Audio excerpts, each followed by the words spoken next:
Ei. Graça e paz, irmãos. Deus os abençoe. É bom vê-los novamente. E irmão Weber, Deus te abençoe, irmão Weber. Passou aí por uma experiência, não é, meu irmão? À noite estará conosco, se Deus quiser. Vai ser uma bênção. O irmão Célio está dizendo que o senhor rejuvenesceu. Vamos deixar a curiosidade para quem está na internet, né? E aí à noite a gente apresenta melhor, né? E Deus seja glorificado por tudo, irmãos. Por vocês que estão presentes e os que não puderam vir, mas estão com saúde, estão desafiando as leis, não é? Viver neste tempo presente é desafiar as leis físicas que são traduzidas pelo espiritual, né? Reflete aquilo que é espiritual. E aí nós vamos ver algo nesta manhã, lá na primeira carta aos Coríntios. Vamos marcando aí, na primeira carta aos Coríntios, no capítulo 3. É isso mesmo? Isso, no capítulo 3 da primeira carta aos Coríntios. E enviando uma saudação aos irmãos que acompanham pela transmissão, sempre dando esta honra, não é, a nós aqui, aos irmãos presentes, e é claro, confiando de que Deus responderá. E aí temos os irmãos que a gente sempre gosta de lembrar, que sempre nos acompanham. Nós vamos citar estes nomes, né? Os irmãos lá de Crixás, o irmão André e a irmã Maria Zilda, a esposa, né? A irmã Lídia. Vamos ter reunião essa semana lá, né, irmão Marcos? Deus permitindo, é dia 28, na quinta-feira. Sexta-feira, agora que passou, foi na cidade de Bela Vista, com o irmão Lázaro, a irmã Dercy. E então aí, quinta-feira, o Senhor permitindo, lá em Crixás. E temos aí o irmão Nelson Guedes, a irmã Leni, irmão Márcio em família em Rondônia, Pimenta Bueno. É a cidade, Pimenta Bueno? E irmão Denis, a irmã Odete, irmã Magda Goulart e a irmã de Anhanguera, a irmã Maria Leni, mas eu estava tentando lembrar o nome do outra irmã. Vocês sintam honrados, irmãos. A gente cita estes nomes para que todos, né, se sintam também abençoados, sempre participando conosco. E próximo domingo é culto com ceia, né, dia 1º de outubro, última semana de setembro. Então próximo domingo, além da programação já normal que temos, escola, às 9 horas da manhã, então à noite também teremos a reunião com a ceia do Senhor, dia 1º. E aí nesta manhã nós vamos ver aqui na primeira carta aos Coríntios, lá no capítulo 3, nós vamos ler a partir do verso 21, se você encontrou aí, ou pode acompanhar também, né, pelo celular. A Bíblia online, com várias traduções, versões, né, de tradução. Estamos sempre usando a NVI aqui na igreja, usamos a NVI para uma melhor compreensão, palavras que são atualizadas e que nos dá um entendimento com facilidade, não é? E então, no verso 21 do capítulo 3 da primeira carta aos Coríntios, Paulo ele está dizendo assim: portanto, nenhuma pessoa deve se orgulhar dos homens, porque tudo vos pertence. Seja Paulo, seja Apolo, seja Pedro, ou Cefas, né, Pedro, seja o mundo todo, a vida, a morte, assim como o presente ou o futuro, tudo o que existe é vosso. E vós sois de Cristo, e Cristo de Deus. Então o verso 21, 22 e 23 do capítulo 3, né? Nós vamos continuar o capítulo 4, aí nós vamos até o verso 7. Portanto, todas as pessoas devem nos considerar servos de Cristo, encarregados dos mistérios de Deus. Além disso, o que se requer de todos aqueles que têm essa responsabilidade é que vivam fielmente, sejam fiéis. Quanto a mim, pouco me importa ser julgado por vós, ou por qualquer tribunal humano. Em verdade, nem eu tampouco julgo a mim mesmo.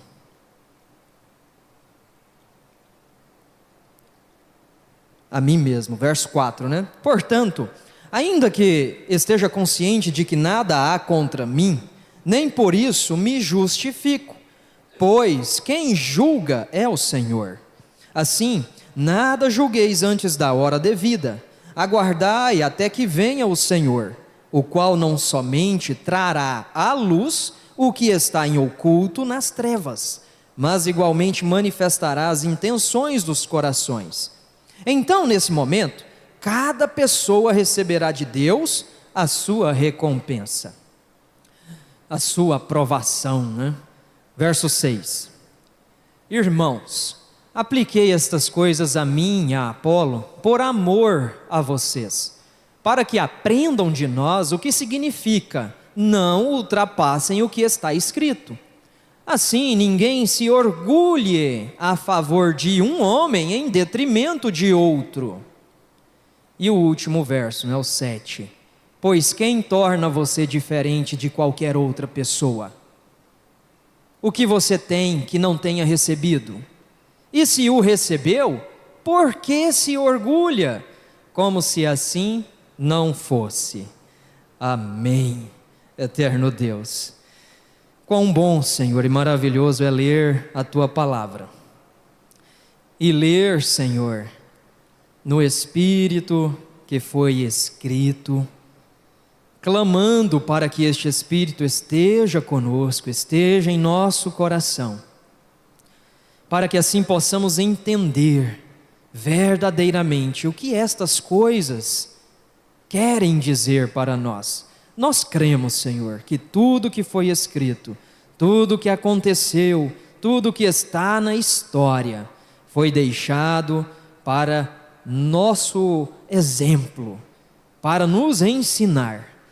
Então que nesta manhã, Senhor, nós pedimos a Tua ajuda, para quebrantar os nossos corações, para abrir as nossas mentes, para entendermos estas coisas e praticarmos, Senhor.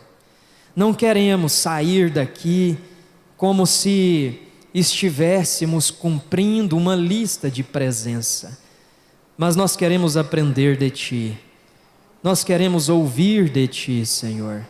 Nós como cristãos, nós que proclamamos este Evangelho, nós temos o dever, Senhor, e nós manifestamos isto agora, nós estamos dizendo isto agora em voz audível. Nós temos o dever de seguir como filhos de Deus, de manifestar a vida que Cristo viveu. Nós temos esse dever, Senhor, isso nos responsabiliza. No nome do Senhor Jesus Cristo, abençoe a todos os nossos irmãos, todo o corpo de Cristo que se reúne neste momento, em qualquer lugar que seja, ó Pai, para falar de Ti, para ser abençoado por Ti, no nome do Senhor Jesus Cristo. Amém, amém. E assim nós engrandecemos o nosso Deus, né? O Criador de todas as coisas. Irmãos, nós precisamos estar atentos, examinando, né, a nós mesmos. Nós estávamos indo, né, para Bela Vista e comentando isto. As pessoas, elas têm uma facilidade de examinar o externo muito mais do que o interno. o que faz a diferença, o que realmente faz a diferença. Examinar a si mesmo, é o que Paulo diz lá, quando ele vai trazer a instrução da ceia. Cada um examine a si mesmo. O que significa isso? Analisar as tuas atitudes, o comportamento, as ações, os pensamentos. Analisar o seu coração. Porque, olha, este coração, nós vamos entender que ele está sujeito a ser maculado, a ser corrompido. Foi o que Deus disse para aquele grande anjo de luz, o Lúcifer, aquele querubim que foi criado em meio às pedras, valiosas. Ele estava no Monte Santo de Deus. E aí Deus diz para ele: foi achado iniquidade em ti. Este é um segredo, irmãos, que quando nós lemos a Escritura, nós pegamos isso como ensinamento, e quando você lê isto, Deus dizendo e advertindo: foi achado iniquidade em ti, isso nos leva a meditar e a pensar: eu devo me atentar a isso, para que isto não venha sobre mim. E aí você percebe o que aconteceu. A iniquidade invadiu, aquele desejo ardente de ser mais e sempre melhor. O que Paulo diz, em detrimento de outro, nós vamos ver isso. Não se orgulhe, não se ensoberbeça em detrimento de outro, sobre o outro. Isso daí é a essência daquilo que chamamos soberba ou o orgulho do homem. E é o que nós queremos tratar nesta manhã. Então eu estava dizendo, aquilo que Deus advertiu e alertou aquele querubim amado, que foi achado iniquidade nele. Devemos nos atentar a isso, porque o inimigo está rodeando, nós sabemos disso, bramando como um leão, para encontrar uma brecha e entrar e causar o estrago que ele quer causar. Mas veja aqui, irmãos, nessa leitura que fizemos, Paulo ele está dizendo aos coríntios, mostrando a eles a grande fragilidade que eles tinham. Eles como um povo, e nós já sabemos disso, um povo abastado, um povo bem-aventurado, vamos dizer, financeiramente, era uma grande cidade, movimentada, comércio fervendo. E não somente isto, mas era também um lugar onde filosofias, onde pensamentos, onde as ideias humanas, gregas, filosóficas, elas estavam em ascensão. E isso estava causando entre os irmãos aquilo que está no âmago do ser humano, que é o ego. O que é que Paulo estava mostrando para eles? Olha, vocês são tão bem-aventurados, vocês são tão felizes, que vocês têm aí o fundamento que foi posto por quem? Por mim, não é? Paulo nos diz: eu coloquei o fundamento que é Cristo. Mas aí vem Apolo, aí vem Pedro, e vem outros líderes para alimentar também a igreja, para ajudar, para semear, Paulo diz. Mas nada disso importa, irmãos coríntios, nada disso importa. Vocês estão dando atenção demais a estes homens, que nada são do que servos de Cristo, de Deus. Vocês estão dando atenção demais a eles, e não estão percebendo que quem dá o crescimento, quem faz crescer é Deus. O que importa é aquele que faz crescer. Vocês não estão olhando para isso. E aí Paulo ainda mostra mais. Por vocês estarem fazendo isso, causando divisões, dizendo assim: olha, não, eu sou de Paulo, eu sou de Cristo, eu sou de Pedro. O que esses irmãos estavam dizendo? Estavam mostrando uns aos outros que eles eram melhores, que eles eram os principais e que eles de fato tinham o direito. O direito de quê? De liderar? O direito o que eles falassem não deveria ser questionado? Eu pertenço a um grupo melhor. Era o que os irmãos estavam fazendo. E a divisão, ela cria uma fragilidade, ela causa uma fragilidade na igreja. E aí Paulo diz assim: olha, é por causa disso que eu não posso trazer alimento sólido para vocês. Vocês estão parecendo crianças. Eu estou dizendo isso, irmãos, sabe para quê? Sabe, a nossa mente, ela assim, enquanto eu falo, você está pensando um monte de outras coisas, né? O pensamento é assim. Em 60 segundos, quantos pensamentos não passam, né, pela nossa mente? E se você não se atentar, aí você vai lá no trabalho, você vai lá, né, o que você tem que fazer na segunda-feira, o que você tem que fazer na quarta, o que você tem que fazer em dezembro. Se você não se atentar, os pensamentos começam a tomar conta de você. Aí amanhã eu tenho que falar com aquele funcionário. Amanhã eu tenho que resolver esse problema. Então, participar, achar que por ser de determinado grupo, então você detém a verdade absoluta. Paulo está dizendo: vocês estão parecendo crianças tomando leite.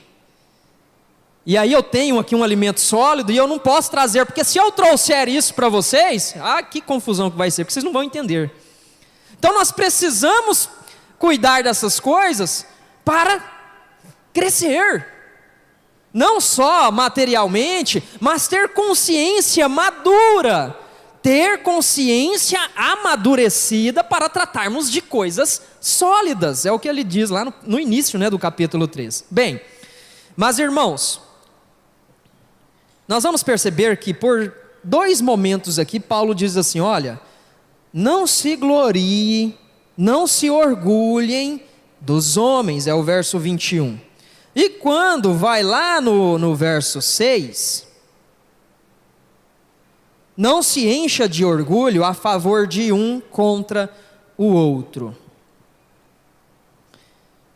Nós vamos entender o que acontece. Vejam só, algum tempo atrás, até chegarmos ao ano 1900, século 20, a população em geral pensava assim, irmãos, a história está aí para mostrar isso, nós não precisamos, né, trazer fatos e coisas assim, mas nós vamos entender qual que era o consenso. Eles queriam entender o porquê que havia tanta crueldade, o porquê que as pessoas eram tão maltratadas, por que o esposo maltrata a esposa, por que fala de forma arrogante com os filhos, com o cônjuge, por que existe tanta crueldade, tanta violência? Então sabe o que eles atribuíam a isso? Eles diziam assim: essa pessoa, ela está muito orgulhosa, ela está com a autoestima elevada demais, está muito soberba. Eles atribuíam a autoestima elevada para dizer que aqueles crimes eram causados por causa disso, era o ego elevado demais. Mas aí o que acontece? Chega-se o ano 2000, vocês vão perceber que depois de 2000, o ensino, a educação, aquilo que nós vemos na jurisprudência, quero dizer, naquilo que é lei, as leis que são criadas, o ensino que temos nas escolas, ou até mesmo esta lei moral que temos em nossos lares, ou aquilo que nós usamos para viver em sociedade, parece que houve uma inversão. Sabe por quê? Porque agora eles acreditam que o fator, o motivo para tanta crueldade, para tanta pessoas sendo maltratadas, não é a autoestima elevada demais, mas é a baixa autoestima. É a pessoa que não está se valorizando. Ela está tão lá embaixo que ela precisa de um ânimo. E porque ela está tão lá embaixo é que ela faz essas coisas. Vocês percebem a inversão que aconteceu? Antes, era a soberba lá em cima, fazia com que você prejudicasse o próximo. Mas agora não. Eles entendem, ou aqueles que se dizem sábios, entendem que a sua autoestima, a sua autovalorização está lá embaixo. Você não se sente alguém, ninguém te dá valor, então você está lá embaixo, você precisa de uma injeção de ânimo. E porque você está lá embaixo é que você faz estas coisas. Bem, por que eu estou dizendo isso? Porque o termo daqueles tempos de Paulo, daquela filosofia tão avançada, daquilo que se diz a sabedoria do homem, o termo que eles usavam para essa soberba, no grego, era hubris. Bem, vocês já perceberam que eu gosto de trazer algumas palavras assim, mas isso tem um objetivo. Se esta palavra hubris, que é uma palavra grega, e ela traz o significado de soberba, então o que Paulo está dizendo aqui quando ele usa orgulho? Não se orgulhem, não se ensoberbeçam. Então ele está querendo dizer isso? Que as pessoas estão assim muito orgulhosas? Não é isso que Paulo está dizendo. Paulo ele está vindo aqui, irmãos, para nos trazer uma visão que nem os antigos, ela vai totalmente diferente com aquilo que as pessoas no passado pensavam, e essa visão que Paulo está nos dizendo aqui nesses versículos, ela também não tem nada a ver com o que as pessoas pensam hoje. O que Paulo está dizendo aqui sobre orgulho, não é a mesma palavra que eles entendiam como soberba, é só você ir no grego, pesquisa aí, primeira carta aos Coríntios capítulo 3, em grego. Eu pesquisei, por isso estou falando para vocês. E você vai encontrar a palavra que Paulo usou para orgulho. E é por isso, irmãos, que nesta manhã nós vamos ver algo, ou nós já estamos vendo algo, que Paulo está nos querendo dizer que não tem nada a ver com você se achar desvalorizado ou com você se achar autovalorizado. Porque a essência da natureza humana é isto. Está ligada ao ego, ao orgulho. Você vai perceber que é isto que te faz fazer julgamentos constantes, dia após dia, desde quando você acorda até o momento em que você vai dormir. Os pensamentos que rondam a nossa mente está ligado a isto, a este orgulho que Paulo está nos dizendo. É por isso que você se preocupa com o que você vai vestir, a forma como você vai andar. É por isso que em determinados momentos, quando você está em um lugar, ou até mesmo assentado no banco da igreja, você fica pensando assim, será como que eu estou agindo? Será que fulano está me vendo? Quem que já não pensou isso? Eu levanto a minha mão, que eu já pensei isso. Quem não pensou, levante a mão. Quem consegue fazer esse julgamento agora? Quem nunca pensou isso, levante a mão. Será que fulano está me vendo, me observando? Irmão Samuel chegou com o olho assim para trás, né? Irmãos, a palavra que Paulo usa para orgulho não é esse hubris, mas é a palavra physio. É a palavra em grego, ela é diferente. E olha que interessante, é somente Paulo que usa esta palavra em toda a Bíblia. Quero dizer, Novo Testamento. Só no livro de Coríntios ele usa ela 6 vezes, e lá em Colossenses ele usa ela 1 vez. Nenhum dos apóstolos usa essa palavra. Nenhum dos discípulos, nenhuma das cartas, além de Paulo. 7 vezes você vai encontrar esse termo. Aí eu quero dizer para você, o que significa isso? Orgulho, vanglória, soberba, é tudo a mesma coisa. Mas o que Paulo está dizendo aqui não é aquilo que nós pensamos ser. Não. Paulo está dizendo aqui, irmãos, nesta palavra, ela nos dá o sentido de que este orgulho está dizendo que existe algo que está inchado, existe algo que está super inflado, a ponto de estourar. Está tão inflado, sabe como você pega uma bexiga, um balão, né? Você enche, e aí quanto mais você vai enchendo, chega um momento ali que você começa a ficar temeroso, que se você encher mais ele vai estourar a qualquer momento, você não sabe o momento que ele vai estourar. É isso que Paulo está usando nesta palavra. Physio. E não aquilo que eles entendiam como ser uma pessoa soberba. Mas, por que Paulo estava dizendo isso, irmãos? Quando nós analisamos por este lado de que este orgulho, este ego que nós precisamos vigiar a todo momento, chega um momento em que nós não precisamos mais nos preocupar com ele. E Paulo nos mostra aqui, nestes versos, que ele está em um patamar tão diferente, irmãos, que ele não estava mais preocupado com este ego, com este orgulho.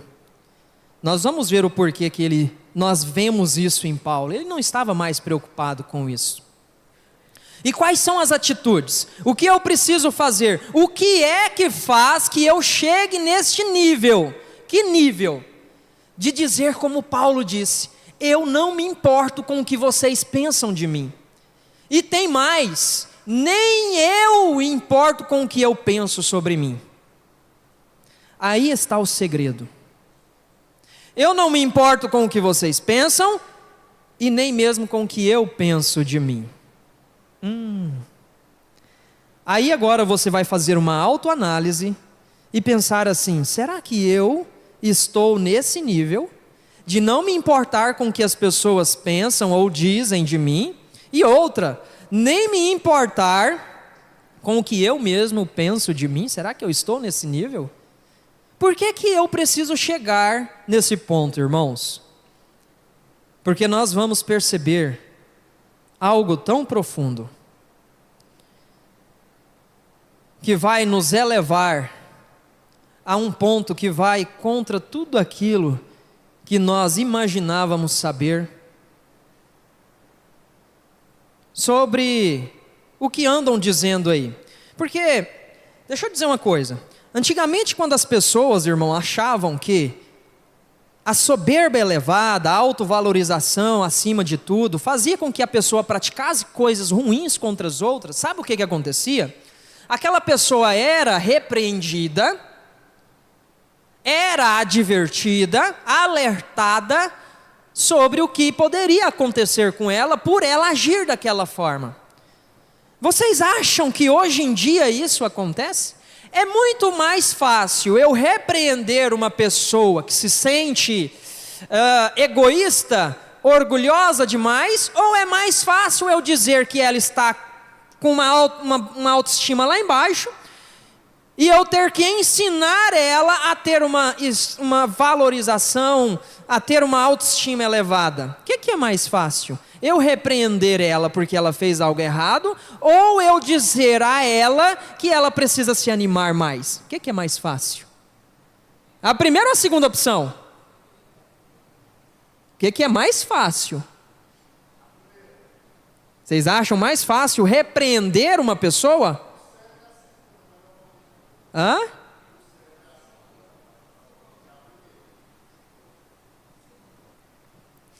Vejam bem, irmãos. Hoje em dia, né, quando as pessoas... Existe aí a tal da depressão, né, e essas coisas que deixam a pessoa assim, ela quer se sentir isolada, ela quer se isolar, ela não tem ânimo para ir a uma festa, a participar de um aniversário, né? Vocês devem conhecer pessoas assim. Ou quando a pessoa diz assim: olha, fulano feriu os meus sentimentos. Quem já ouviu isso? Fulano feriu os meus sentimentos. Quem já disse isso? Os meus sentimentos estão feridos. Aí nós vamos pensar o seguinte: o sentimento ele pode ser ferido? O sentimento ele pode ser ferido? Ou é o ego da pessoa que foi ferida? Aí alguém vem e diz assim: não se preocupa com o que fulano disse.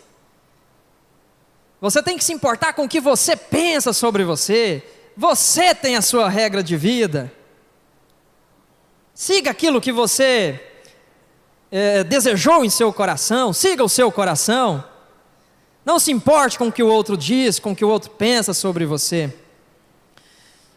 Nós vamos perceber, irmãos, que a todo momento, em treinamentos, em treinadores comportamentais, vocês vão ver isso.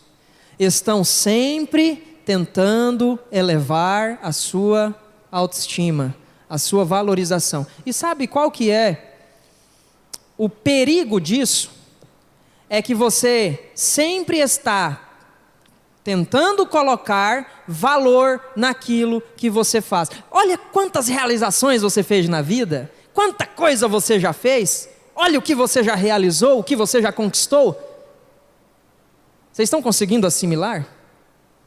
O perigo destas coisas é que a todo instante o ser humano está colocando à prova aquilo que ele faz, aquilo que ele conquistou. Eu.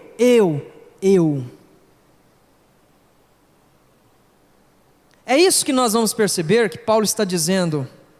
Vocês estão dizendo que pertence a fulano, a ciclano, que vocês fazem isso, aquilo, que vocês não aceitam o pecado, que vocês tiraram fulano da igreja. Será que vocês conseguem perdoá-lo e aceitá-lo novamente?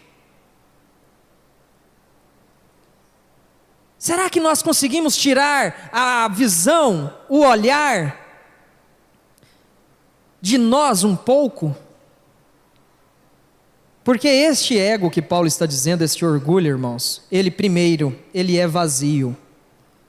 Isso está querendo dizer que, se você se orgulha diante das coisas, ou daquilo que você fez, e eu não estou dizendo assim, então eu tenho que desprezar, eu não disse isso. Eu estou dizendo que, quanto mais você se enche disto, isto vai se mostrando que o que tem aí dentro, que o que está enchendo este orgulho, este ego, não é sólido, mas é algo vazio. E aquilo que é vazio é prejudicial. Da mesma forma, irmãos, é aquele complexo de superioridade, né?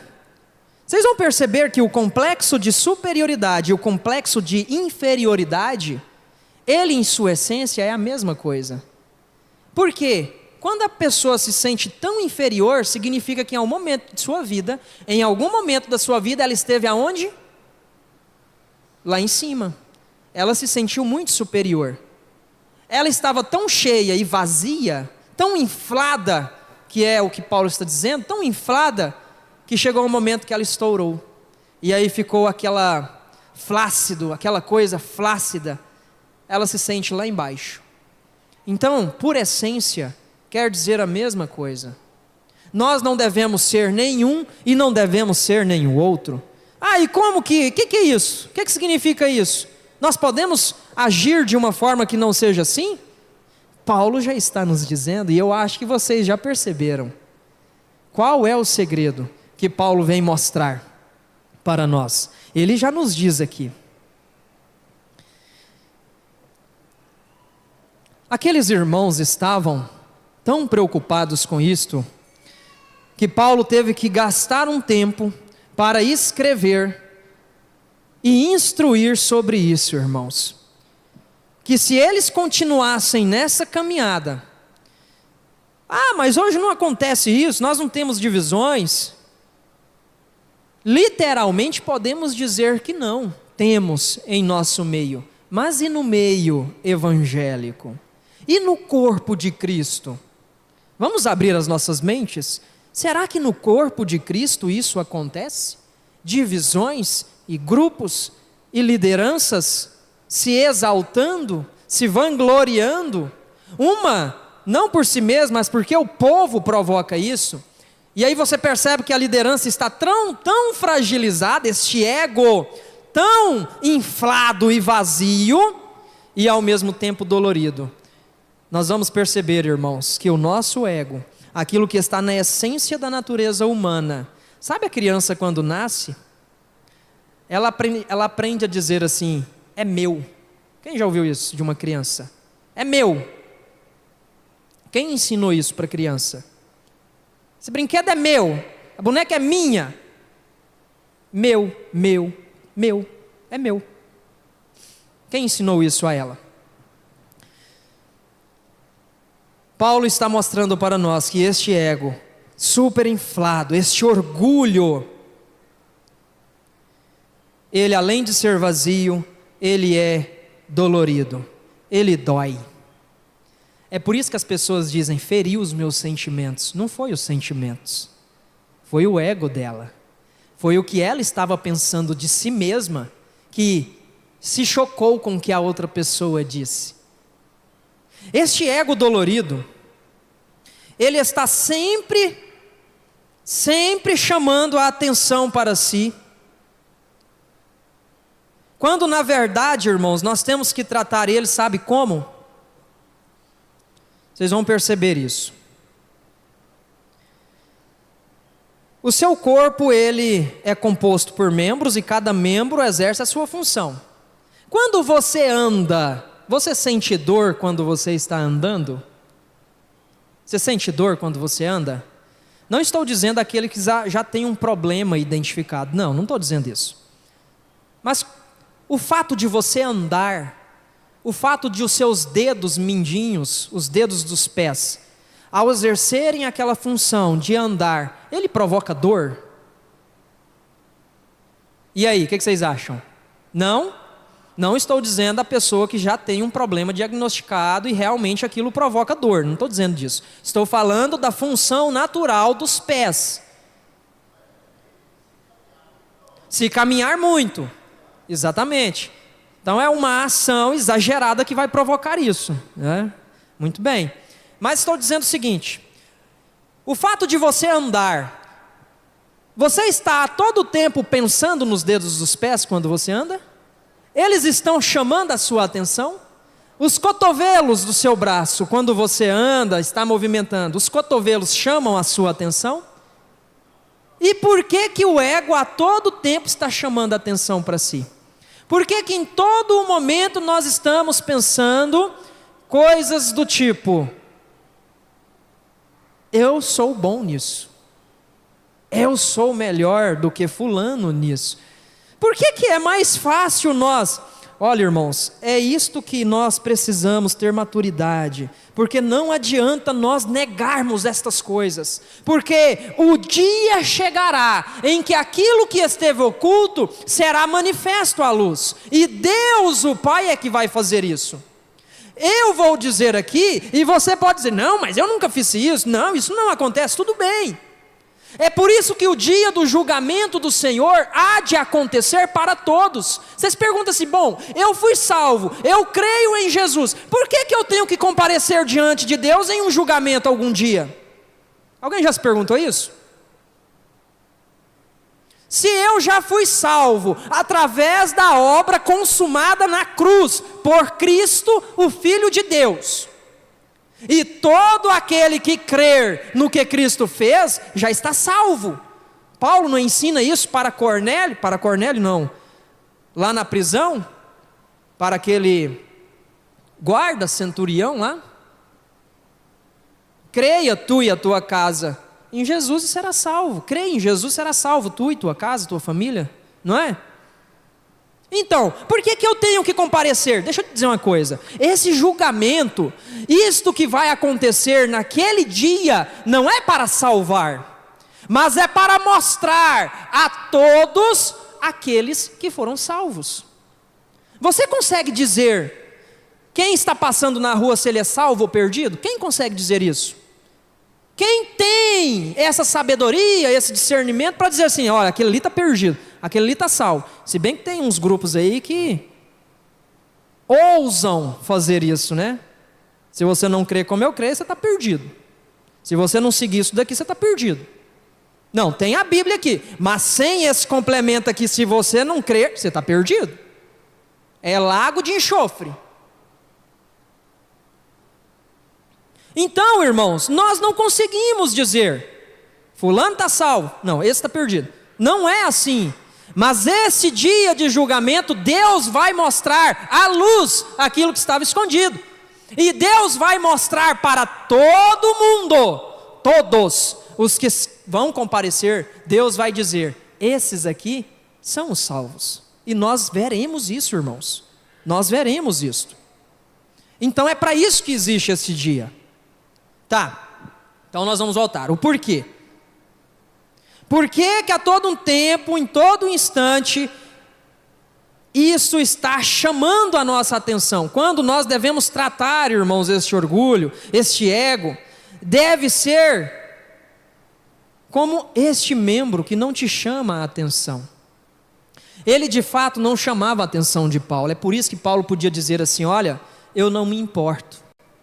Eu não me importo com o que vocês pensam. Até porque Paulo ele era tido como liberal, né? Eu não sei se vocês sabem disso. Se você for ler mesmo nas entrelinhas ali, você vai perceber que um grupo recebia Paulo como um liberal demais. Ele afrontou a tradição judaica. Paulo dizia assim: olha, vocês não precisam fazer a circuncisão, vocês não precisam seguir isso. Agora é uma nova vida, nova criatura em Cristo. Ah, você é liberal demais. Prega contra isso, é a doutrina disso, daquilo, né? Nós ouvimos, né, dos usos e costumes. Como que nós vamos dizer algo que não está escrito?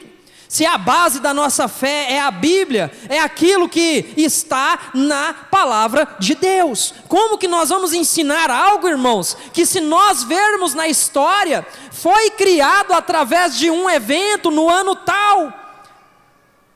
E a maioria das coisas tem pouco mais de 200 anos. E você quer que isso seja usado como base para a nossa fé? Onde as pessoas querem chegar de fato? Elas querem viver de aparência? Porque muitos estão vivendo de aparência, aparência de santidade, e na verdade são sepulcros caiados, estão podres por dentro. Este ego, este orgulho, e não só isso, espíritos de adultério, difamações, de cobiça. Por dentro é de um jeito, mas por fora pregam a santidade, a aparência. E de fato elas não estão vivendo o espírito do Evangelho. Porque, irmãos, o Evangelho que Paulo viveu, o Evangelho que transformou a Paulo, a ponto dele pensar assim, a ponto dele viver assim: eu não me importo com o que vocês pensam, e nem com o que eu penso. Paulo estava dizendo assim: olha, o julgamento que vocês fazem de mim, ou aquilo que Satanás vem me confrontar, mas você era um judeu, você era um zeloso pela lei, olha no que você se tornou agora. O inimigo podia lançar sobre Paulo, em rosto de Paulo: você foi um perseguidor da igreja, que direito você tem agora de querer reunir este povo? Se você perseguiu, se você foi conivente com a morte, se você torturava, se você entrava nas cidades, se você entrava nas casas, levava eles amarrados e aprisionados, e agora que direito você tem de fazer isso? Sabe o que Paulo está dizendo? Eu não me importo com isso. Irmãos, isto está mostrando que o Evangelho que transformou a Paulo estava dizendo assim: olha, quando o pecado vem à minha frente, quando tudo aquilo de errado vem sobre mim, eu não me importo com isso.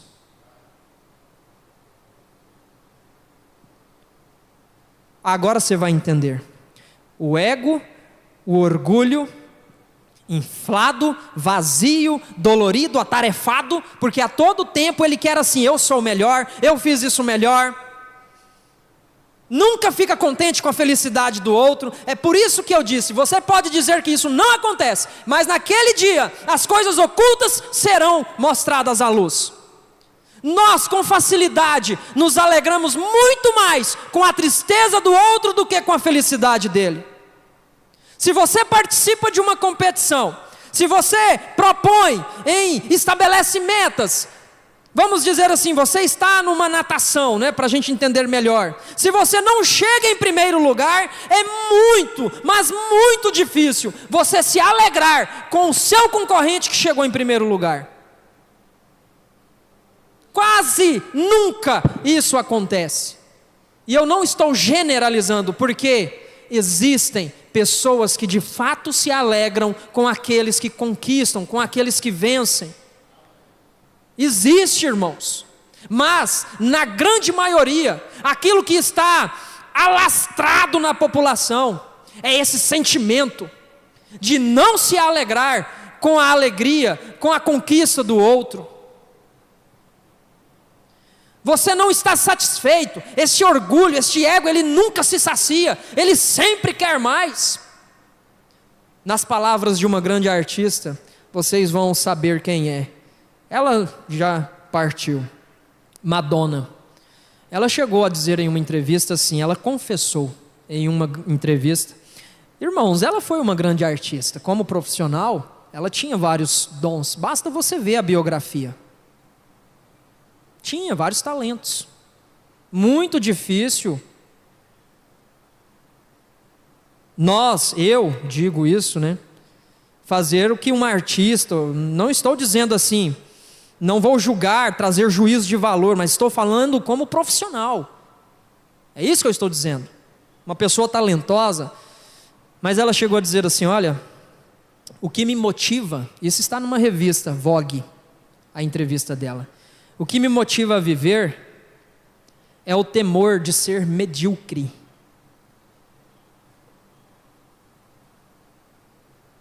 É o receio de não ser valorizada. Eu tenho aqui, deixa eu ler para vocês, e vocês vão entender isso. O que me impulsiona na vida é o medo de ser medíocre. Eu venço um de seus ataques e eu me descubro como um ser humano especial. O que ela estava dizendo?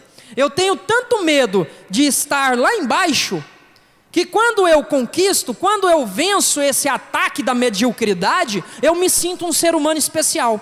Mas, aí ela continua, mas logo continuo me sentindo desinteressante e medíocre de novo. Na hora que ela conquista, na hora que ela vence, no outro dia ela já se sente desinteressante e medíocre. Ela continua, apesar de ter me tornado alguém, ainda tenho de provar que sou alguém. Aí você fala assim, não, mas ela foi uma mundana, não sei.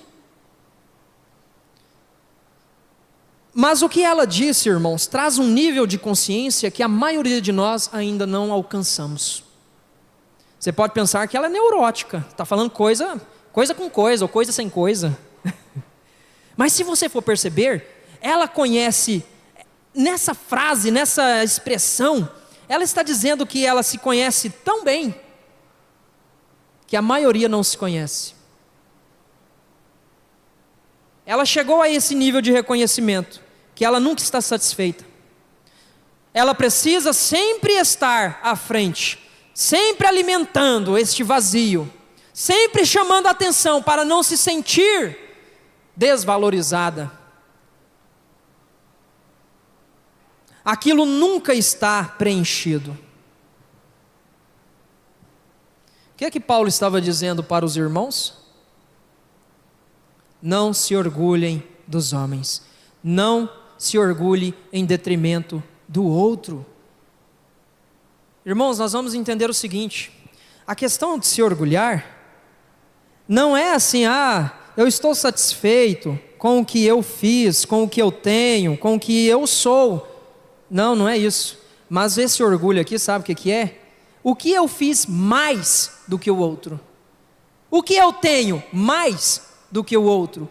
O que eu sou mais do que é sempre mais, está sempre comparando, está sempre em comparação.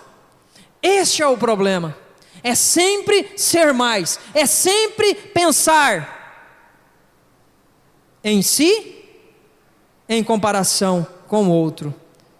É por isso, irmãos, que o que nós estamos vendo aqui, não tem nada a ver com que aquele pensamento que a sociedade tinha de que a autovalorização era prejudicial, ou o que eles pensam hoje, que essa autovalorização, essa soberba em doses pequenas, a pessoa que se sente lá embaixo é o motivo de tanta crueldade. Não tem nada a ver com isso. Paulo está nos mostrando aqui que nós não devemos pensar nem mais e nem menos, Você não deve pensar nem mais sobre você e nem menos sobre você. Sabe qual que é a questão? É simplesmente não pensar em você. Pensar menos em você. Você pode pensar assim, o que você está pregando aí? Você está pregando aí que eu tenho que ser então, me sentir um ninguém? Não. O que Paulo disse aqui, irmãos? Eu não me importo com o que eles estão pensando, nem eu me importo com o que eu penso de mim. Aí o que ele continua dizendo? Sabe o que importa? Lá no verso 4 do capítulo 4. Ainda que esteja consciente de que nada há contra mim, nem por isso eu me justifico. Paulo tinha consciência de que o que ele fez, a obra que ele fez, o alicerce que ele colocou, e se algum outro viesse colocar algum alicerce que não fosse aquele que Paulo colocasse, que aquilo fosse considerado anátema, uma mentira. Paulo tinha consciência do que ele fez, irmãos, mas ele está dizendo assim, nem por isso eu me justifico. Nem por isso, tudo o que eu fiz, isso me torna inocente. Por quê, irmãos? Porque quem faz isso é o Senhor. Paulo está agora entregando e dizendo assim, olha, eu não me importo com o que vocês pensam, porque a minha vida não é pautada pelos padrões da sociedade. Eu não vou viver pelo que você acha que eu tenho que viver, que você acha que eu tenho que ser assim, que eu tenho que falar assim. Não, eu não me importo, e nem mesmo com o que eu penso, porque, irmãos, esse ego, ele está tão atarefado que a todo momento, olha só, você vai se colocar, a todo instante parece que você está em um tribunal, em julgamento. Sabe por quê? Porque você pensa assim, bem, eu sou dessa forma, eu agi dessa forma, bom, está tudo bem.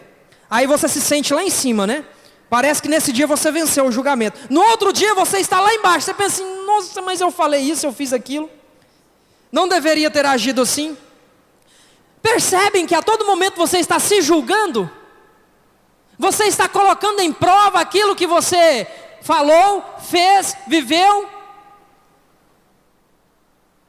E aí Paulo está dizendo, isso não me afeta. Isso não está ligado à minha identidade. Aquilo que eu sou de fato, aquilo que o Evangelho fez na minha vida. Isso não muda o fato de quem eu sou. Coríntios, não olhem, não se orgulhem de nós. Vejam o que Deus está fazendo no meio de vocês. Vejam a transformação que vocês estão tendo. Sinta a liberdade. Sintam de fato a liberdade que Deus está dando para vocês agora, sem se preocupar com o que fulano, ciclano está dizendo. Sabe por quê? Porque ele está te julgando através dos padrões dele, ou a crença que ele acredita ser a verdade, porque ele aprendeu de algum lugar, ele ouviu alguém.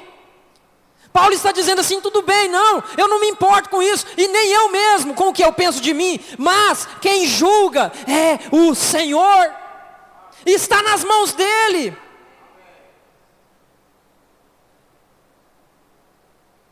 O que ele pensar de mim, o que ele disser a meu respeito, é isso o que importa.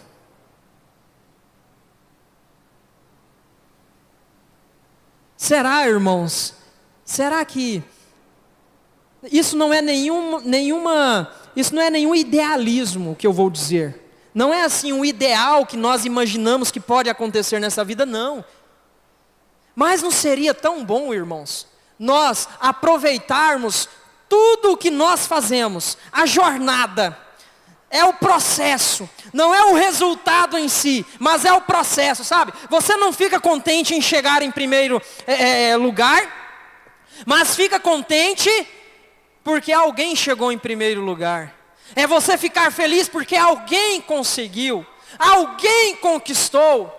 Eu estou dizendo, no caso de uma competição, e eu quero que vocês, com maturidade, reflitam, imagine tantas outras coisas. É o que o seu marido fez, é o que a sua esposa conquistou, é o que seu colega de trabalho fez, é o que o seu irmão conseguiu fazer. É você ficar feliz com aquilo, é você ver aquilo como algo fantástico, porque você presenciou a conquista que alguém teve. Não foi você, mas o meu irmão conseguiu. Será que isso é pensar demais para as nossas vidas? É para isso, irmãos, que nós estamos sendo, dia após dia, transformados por essas coisas. Vendo nestas pequenas passagens, este ensinamento, o que é que Paulo, tão experimentado como foi, teve que se abdicar. Ele considerou tudo aquilo que ele aprendeu desde pequeno, aos pés de Gamaliel, sendo fariseu de fariseu. E aí Paulo ainda agora, depois dessa transformação, Paulo chegar e dizer assim: olha, Cristo, de fato, salvou todos os pecadores, dos quais eu sou o principal. Qual é o ser humano que tem a capacidade de reconhecer que ele é o principal dos pecadores? De dizer assim: olha, eu falhei mesmo, eu fiz errado mesmo. Que na maioria das vezes, quando alguém vai contar uma história, que ela é o agente dessa história, você vai perceber, ela sempre conta a parte da história que não envolve o que ela fez, ou ela conta o que ela fez de bom. Vocês vão perceber isso. Mas ela nunca conta a parte em que ela está envolvida na história e que ela fez alguma coisa de errado. É por isso que você tem que ouvir os dois lados. Alguém chegou para você contar uma coisa, escuta o outro lado. Aí você vai ter as duas partes da história. Difícil reconhecer as nossas falhas, dizer assim: olha, eu realmente fiz isso. Mas Paulo está dizendo aqui: olha, quem julga é o Senhor. Então assim, eu não me importo com o que eu penso. E isso não quer dizer que você vai viver uma vida desregrada.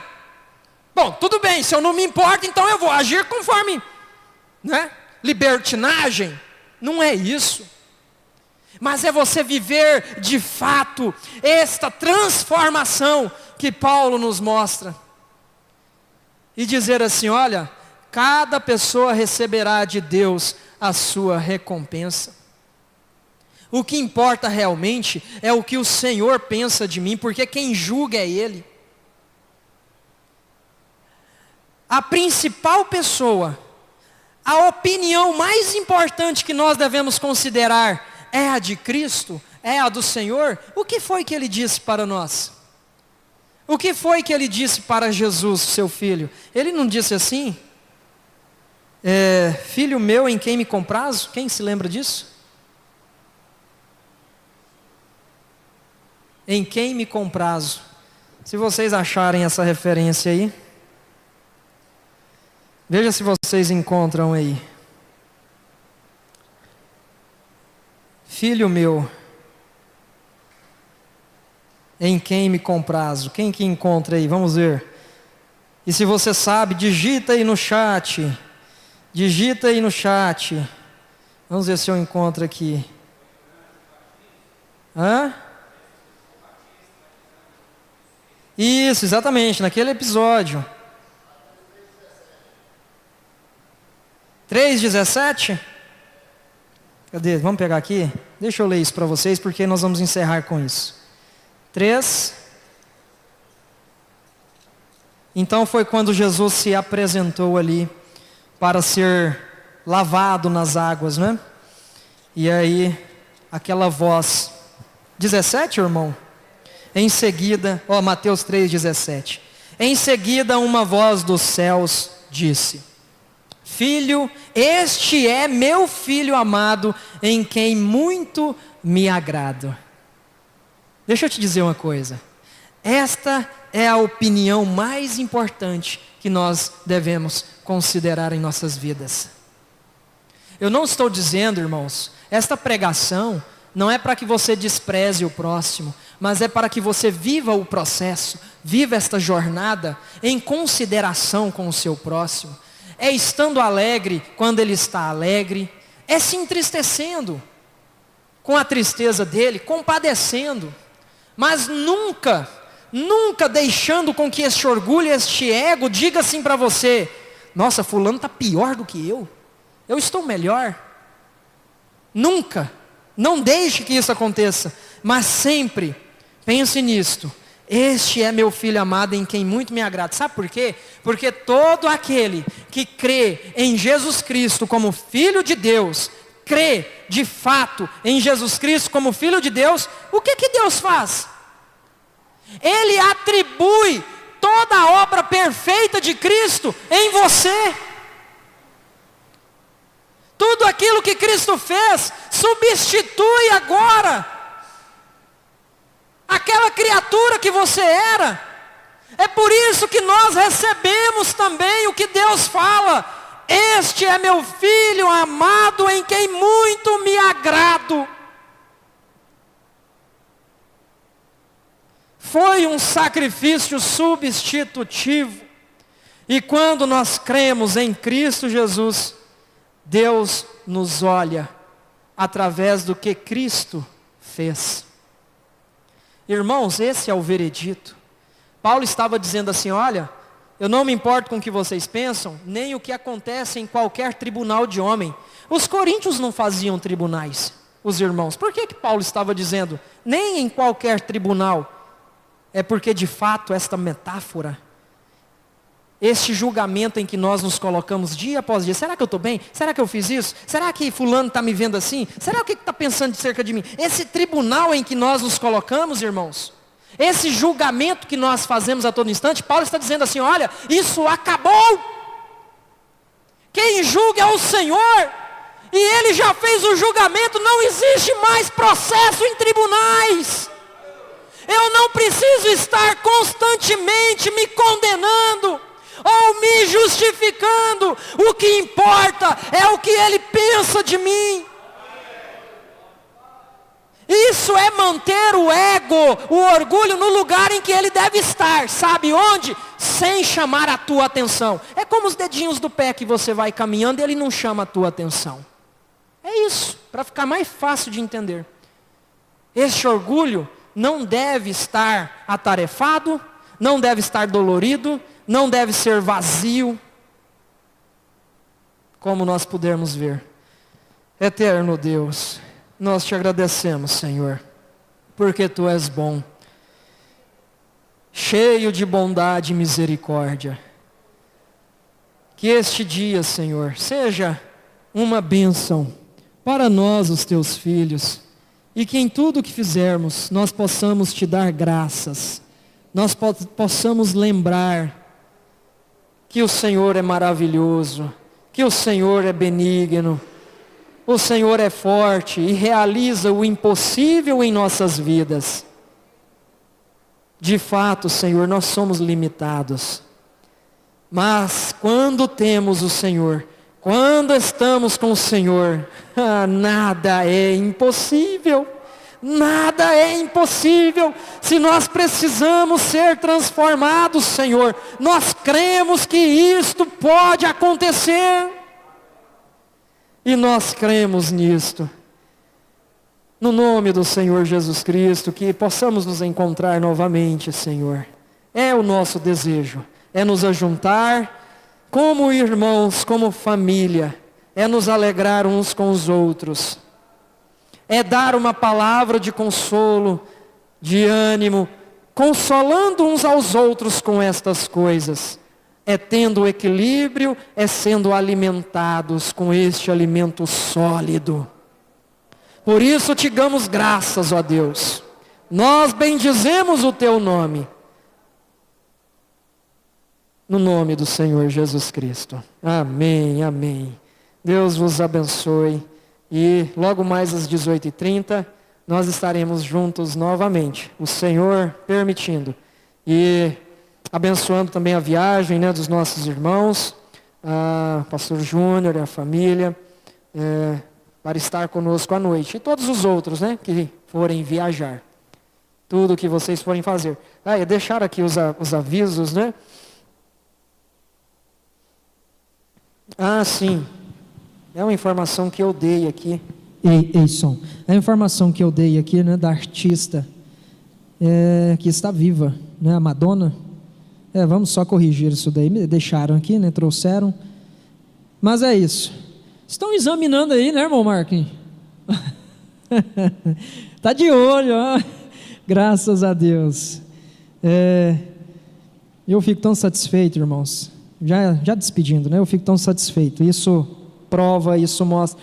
Não é a fragilidade, mas isto prova que nós temos esta liberdade, né, de mostrar uns aos outros. A informação aí é assim. E mais uma vez, que a bênção esteja com todos vocês. Graça e paz.